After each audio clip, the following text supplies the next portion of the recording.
This case is shocking. Obviously, it's not every day that a LAPD detective is arrested for a cold case murder, let alone a female detective. February 24th, 1986. Sherry Rasmussen's life was tragically cut short in her Los Angeles apartment. For years, the case remained unsolved, with police initially believing it was a botched burglary. Fast forward to 2012, when a shocking twist emerged that no one could have predicted. Here are some dirty female cops instantly killed in jail. The bigger question was why Vicky White would have done this. Why would she risk everything in her life, everything for this guy? I mean, he was a violent offender. In April 2022, a respected female corrections officer shocked her colleagues and the nation when she facilitated the escape of a male inmate from an Alabama jail. What made this case even more sensational was their secret romantic relationship. Vicky White's actions and death were widely reported and became the subject of a Netflix documentary, Jailbreak: Love on the Run. Now, Vicky was a trusted officer with 17 years of service in the Lauderdale County Sheriff's Office, holding a position of Assistant Director of Corrections, which was a relatively senior role. Now, she had a good reputation with her department and was known to be a trusted officer by her colleagues. But Vicky had other plans to betray her oath of service, having fallen to Casey White, a convicted murderer with a violent past. Now, White had a long criminal history, awaiting trial for additional crimes, including murder and kidnapping. He was described as a violent and dangerous individual. Investigations would later show that Vicky had been in regular contact with Casey for months before the escape, completely under his influence. Despite his dangerous reputation, though, she chose to risk everything: career, freedom, and ultimately her life, all for him. Leading up to the escape, Vicky exhibited unusual behavior. She sold her home, withdrew large sums of money, and made plans that, in hindsight, hinted at what was coming. She ignored the moral and professional obligations of her position, instead choosing to assist a dangerous individual in his escape from justice. In interviews with law enforcement, it was suggested that Vicky White had become emotionally manipulated by Casey White, who was known to have charismatic and manipulative tendencies. On April 29th, she orchestrated Casey's release under the pretense of a court-ordered mental health evaluation. Instead of returning, they abandoned their transport vehicle and vanished, sparking a nationwide manhunt. For 11 days, authorities pursued the fugitives until they were tracked down in Evansville, Indiana. Their run came to a dramatic end when police cornered them during a high-speed chase. Their vehicle crashed and took a tragic turn. On the 9th of May, 2022, the lovers were apprehended. However, in the moments before, Vicky shot herself in the head and later died in the hospital from her injuries. Her death would add a tragic and shocking element to the story, raising even more questions about her motivations and the extent of her involvement in that escape. Casey White was charged with her murder under Alabama's felony murder rule, but the charge was dropped when he pled guilty to escape on the 5th of May. Vicky's story remains a tragic example of how personal emotions can cloud judgment, leading even the most trusted individuals down a dark and irreversible path. Also breaking at this hour, former NOPD officer Antoinette Frank, who is scheduled to be executed, was denied clemency today. On the night of March 4th, 1995, what was meant to be a quick cash grab at Kim Ann's restaurant in New Orleans took a deadly turn. A robbery spirals into a nightmare, leaving a trail of blood and betrayal. But this wasn't just any crime. Among those involved would be a police officer, bound not only by duty, but by a secret romance. Antoinette Frank was born on March 30th, 1971 in New Orleans, Louisiana. She applied to the New Orleans Police Department, or NOPD, in early 1993, but her journey into law enforcement was far from smooth. According to author Chuck Hustmeyer, she lied all throughout her application and even failed 2 psychiatric evaluations. One psychiatrist, Philip Scuria, strongly advised against hiring her. However, the NOPD was desperate for officers at the time. The department was understaffed, losing cops faster than they could recruit replacements, and struggling with low wages compared to similar cities. Matters were even worse because a residency requirement that limited the pool of applicants didn't change until 2014. So despite all her red flags, Antoinette was given another chance, officially hired on February 7, 1993, and graduated from that academy by February 28th. Now, she ranked near the top of her class, but her time on the force would be largely unimpressive. Fellow officers saw her as shy, indecisive, and unprepared for real police work. Some even questioned her mental stability, and by August 1993, her superiors were already considering sending her back for additional training, even though she occasionally received praise, even winning Officer of the Month awards. On the night of March 4, 1995, Antoinette and her accomplice, Rogers Lacaze, returned for the third time to Kim An, a Vietnamese restaurant in East New Orleans, a small family-owned business where she worked off-duty security. As the employees would clean up the restaurant, Chow Vu went into the kitchen to count money and entered the dining room to pay Ronald Austin Williams II. Now, Williams was the colleague of Antoinette who'd been working security that night to supplement his policeman's salary. As Chow walked to pay him, she spotted Antoinette approaching the restaurant. She'd already stopped by twice that evening to grab leftover food, but this time, her intentions were far more sinister. Chow felt something off because earlier that night, Antoinette had struggled to find the front door key. Now, she came back again. Sensing danger, Chow hurried to the kitchen and hid the money in a microwave. Using the key she stole, Antoinette let herself in, past Williams, and forcefully pushed Chow, her brother Kwok, and another employee toward the kitchen. Williams, sensing trouble, followed, only to be ambushed, as Lacaze shot him in the neck, paralyzing him instantly. As Williams collapsed, Lacaze continued firing, killing him in cold blood. Meanwhile, Chow, Kwok, and their employee managed to slip into a walk-in cooler, shutting off the light to hide. In the dining room, their siblings, Ha and Quang Vu, were at the mercy of Antoinette and Lacaze, who were demanding money. Antoinette pistol-whipped 17-year-old Quang when he hesitated to answer.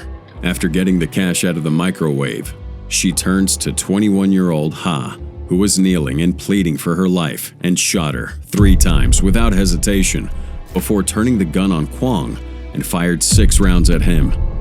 Once the killers fled, Chow desperately tried calling 911, but the thick walls of the cooler blocked her signal. Acting quickly, Kwok ran out the back door to a friend's house and made that emergency call. Meanwhile, Antoinette, aware that there were survivors, heard the 911 dispatch over her police radio. Realizing she had unfinished business, she borrows a patrol car and rushes back to the restaurant, pretending to be a responding officer. She enters through the back, planning to silence Chow and Kwok for good. But as Chow spots her, she bolts for the front door, running straight into arriving officers.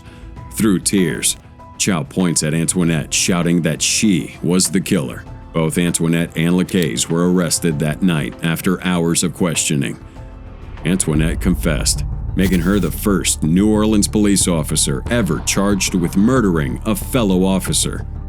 Antoinette's involvement in this robbery was calculated and premeditated. She used her knowledge of law enforcement to ensure that the heist would be executed smoothly, thinking that her badge would allow her to get away with it. However, once the robbery began, things quickly went awry. In the midst of the chaos, Antoinette was believed to have given the order to kill the victims to ensure that there would be no witnesses left behind. They tried to cover up their crime by leaving as quickly as possible, but the robbery turned into a bloody scene that was impossible to ignore. Detective Eddie Rance, who led this investigation, later described Antoinette as the coldest person he'd ever encountered. Investigators believed revenge played a key role, since Antoinette thought Williams had been shortchanging her hours at the restaurant and wanted payback. The murder trial began in 1995, and after a lengthy one, she was placed on death row at Louisiana State Penitentiary, also known as Angela Prison, where she remains to this day, experiencing a fate worse than death. Despite her conviction, Antoinette has filed multiple appeals, claiming her innocence, but each one has been denied. Her story continues to capture the attention of the public, and the crime she committed has left a permanent stain on the reputation of the NOPD. On a chilling February morning in 1986, Sherry Rasmussen's life was tragically cut short in her home in Van Nuys, Los Angeles, in what seemed like a violent struggle. The LAPD were baffled at Sherry's death, as they thought it was just another botched burglary gone wrong, with no clear suspect in sight. However, her father had a gut feeling that wouldn't just go away. After Stephanie graduated from UCLA, she joined the LAPD in the early 1980s. She seemed to excel and do well in specialized assignments, but it was always competitive. Stephanie Lazarus is a notorious figure in the LAPD, whose case is famous for involving police corruption and a cold-blooded murder. Unlike many other cases of police corruption, Lazarus's story stands out because her crimes were personal, stemming from jealousy and obsession rather than a connection to criminal enterprises or corruption tied to drugs and cartels. Now, she was a highly regarded detective in the LAPD, having worked for years with the department's robbery homicide division. She was known for her strong work ethic and was generally respected by her colleagues. But her involvement in a high-profile case would later reveal a hidden dark side. The victim of Lazarus's crime was Sherry Ray Rasmussen, the wife of Lazarus's ex-boyfriend, John Rutan. John, a mechanical engineering major from San Diego, and Stephanie Lazarus, a political science student from Simi Valley, casually dated at UCLA between 1978 to 1982. They were both into sports, with Stephanie playing on the junior varsity women's basketball team, but their relationship wouldn't be anything serious to John, who viewed their interactions as necking and fooling around. Stephanie, however, was much more invested and did things like steal his clothes while he showered and take pictures of him in his underwear while he slept. The physical relationship was brief, and they only had sex after John graduated in 1982. John later had met Sherry Rasmussen, a bright, ambitious nurse who worked at Glendale Adventist Medical Center. Now, their relationship deepened, and they eventually became engaged in 1985. Now, this didn't sit well with Stephanie, who had secretly hoped to rekindle things with John. After learning about his serious relationship with Sherry, Stephanie became distraught. She even wrote to John's mother, expressing how heartbroken she was. She later went to John's apartment, and the two did have sex, with John calling it a way to give Stephanie closure. But things didn't end there, because Stephanie continued to visit the couple, even bringing skis to John's place, causing Sherry to kind of feel uncomfortable and fearful. Sherry confided to her father that she felt Stephanie was stalking her. Tragically, she was right.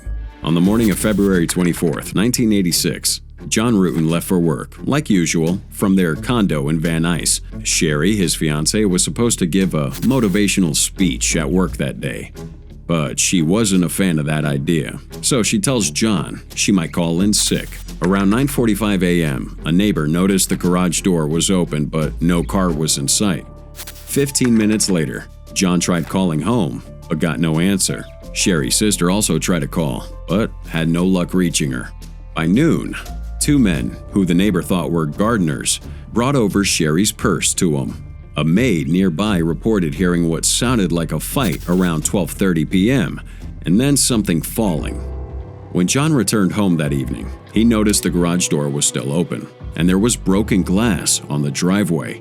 The BMW he bought Sherry as an engagement gift was gone.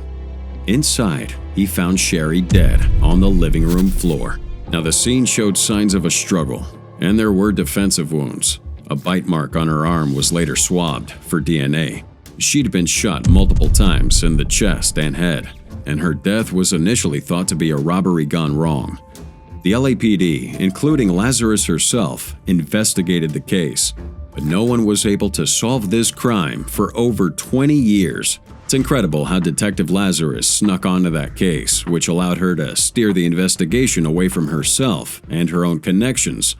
She went as far as to make misleading statements to colleagues, interfering with the investigation to prevent suspicion. The case went cold for many years, but in 2009, the LAPD decided to revisit old cases, and new forensic techniques came into play. DNA evidence, like the bite mark on Rasmussen's body, was re-examined and would ultimately link Stephanie Lazarus to the crime. The breakthrough was when they discovered the bite mark matched Lazarus's dental impression, which was archived in police records. I mean, if you guys are claiming that I'm a suspect, then, I got a problem with that. Okay? So, if you're doing this as an interrogation, you're saying, hey, I'm a suspect. Well, now I got a problem with, now you're accusing me of this? Is that what you're saying? We're trying to figure out what happened, Stephanie. Well, I'm just saying, do I need to get a lawyer if you're accusing me of this? Lazarus was arrested in 2009, charged with first-degree murder. Her conviction was in 2012, and it was clear that the motive was rooted in her personal obsession with her former lover. During the trial, we saw that she harbored resentment toward Rasmussen, and when she was killed, Lazarus was the only person who stood to gain from her death. Those obsessive feelings led her to commit murder to what she saw as an obstacle to her happiness.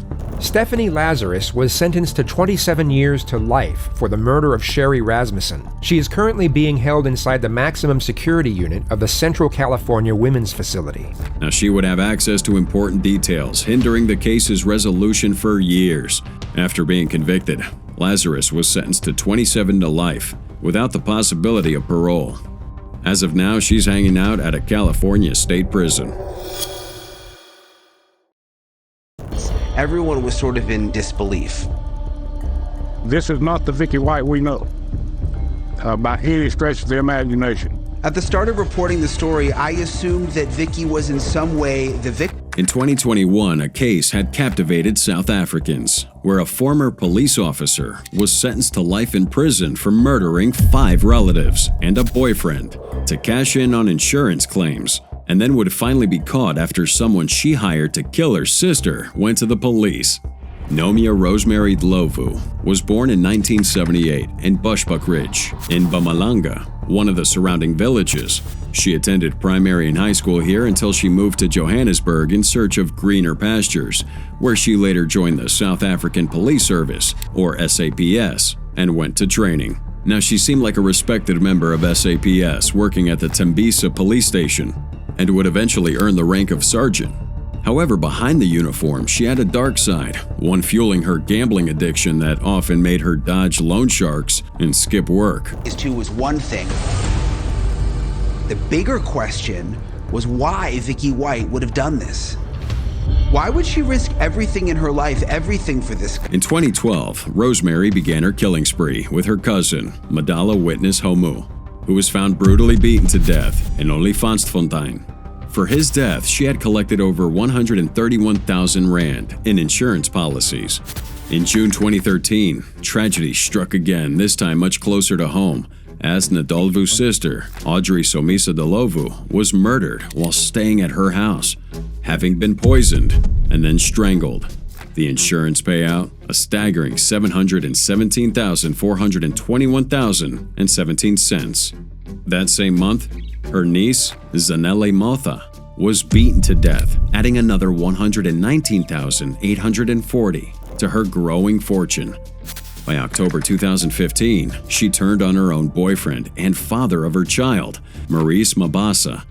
He was found dumped in Olifantsfontein, stabbed a horrifyingly 76 times. Rosemary had taken out multiple death policies in his name, cashing in over 131,000 rand. By April 2017, she moves on to her nephew, Mayeni Mashaba. He'd met up with her the day before his murder and was later found dead in Olifantsfontein. Her final known victim, though, would be another nephew, Brilliant Mashego, Audrey's son. He was last seen alive with Rosemary on January 22, 2018, in Bushbuckridge. 2 days later, his body would be found. In court, she admitted to having taken out funeral policies on him as well. In most cases, she hired hitmen to carry out these murders, but in 2013, she had poisoned and strangled her sister Audrey herself. This all came to an end after she had approached someone to kill another one of her sisters, Joyce. and Joyce's 5 children in March 2018, instructing them to burn them alive inside their home. Unknowingly, the man she hired informed the police, who then arranged a sting operation to record her talking about those plans. They recorded the whole conversation, leading to her arrest and the shocking unraveling of one of South Africa's most chilling murder cases. Who knows how far she would have kept going if she didn't get caught. Ndlovu was found guilty of the attempted murder of her mother, Maria Mshwana, as well as insurance fraud after having pocketed an estimated 1.4 million rand, or $95,000. It is a case that reads like a Hollywood movie, but it is very real and it is tragic. A case that brought international intrigue. Where was it? Over the course of a 3-month trial, she maintained her innocence, accusing many of the 50 state witnesses of lying. But the prosecution showed that she was with most of her victims before their deaths, and how she had benefited afterwards. On February 22, 2018, a high-ranking cop in Mexico was ambushed and brutally executed. What's unsettling was that her death was in fact a direct message from the cartel she once worked for. Florencia La Comandante Martinez was a Mexican cop who served in the rank of commander or comandante, a high-ranking position in the municipal police of Nuevo Laredo, a border city in Tamaulipas, Mexico, where cartel influence runs deep. Now, she was suspected of using her position to aid criminal enterprises, more specifically drug trafficking. And as a commander, she would reportedly provide protection, offer logistical support, maybe information, and would shield from investigations. She had deep ties in the criminal network, making her a key figure in corruption, as she was allegedly working secretly with the Zetas, one of Mexico's most violent criminal organizations. However, at some point things changed. She was either suspected of betraying the cartel, where loyalty is everything, maybe aligning with another group. Maybe she just tried to cut ties with the cartel she was involved with, and they saw her as a liability. But whatever the reason, the Zetas decided she had to go. Her execution was swift and calculated. She was ambushed and killed by sicarios in her vehicle, with her body dumped on the roadside, where authorities found it later, near the city of Nuevo Laredo. That sort of execution is common in Mexico, where cartels dispose the corrupt cops they're no longer using, usually carried out in a highly organized manner, showing the cartel's reach and willingness to eliminate those they believe are no longer loyal or a threat to their organization. However, they didn't know about her double life until after she died, which ended up confirming their long-standing suspicions. In December 2010, the only police officer in this cartel-infested dusty border town of Guadalupe, Chihuahua, was kidnapped from her home. Weeks later, her body was found in a remote area, burnt beyond recognition. That gruesome execution was a clear message from the violent world she was caught up in. At just 28 years old, Erica Gandara started out as a police dispatcher in northern Mexico, right in the heart of cartel territory, Guadalupe, about 5 kilometers away from the U.S. border and about 60 from Ciudad Juarez, the center of drug smuggling operations into the U.S. A year later, she's in charge of the entire force in Guadalupe, a small town of 9,000 near the violence-ridden Ciudad Juarez. But here's the catch. She was the only officer left. The other 12 she worked with had either been killed or had fled, unable to keep up with the brutal wave of drug-related violence. Initially, Gandara was seen as a dedicated, courageous officer, a hero, who held her post in a town where others had fled, and would be seen as their sole police officer. However, as time had passed, reports came out that she had had ties with organized crime and drug trafficking, as many other cops in the region have been known to either directly or indirectly be involved with cartels. In a place where law enforcement and cartels overlap, some are forced into uneasy alliances. Many reports say that she was providing protection, aiding in drug trafficking, or just helping the cartels cover up activities, and this involvement would have eventually led her to become a target. Gandara was believed to have been involved with the Juarez cartel. Now, Erica mysteriously disappeared in December 2010. She was reportedly kidnapped from her home, and now she's gone missing for almost a week. According to reports, a group of gunmen, about a dozen of them, set her house on fire and burned 2 cars outside. Since then, no one had seen or heard from her. Many people suspected the cartel. After they found her body sometime in January 2011 in a remote area, she was so badly burned it was almost unrecognizable. Her disappearance, with the gruesome nature of the killing, made it clear that the cartel might have been involved. At the time, the Juarez and Sinaloa cartels were locked in a bloody war, and Gandara was right in the middle of the chaos.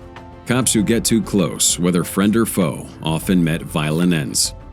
Gandara's fate became yet another example of how deadly the line between law enforcement and organized crime can be.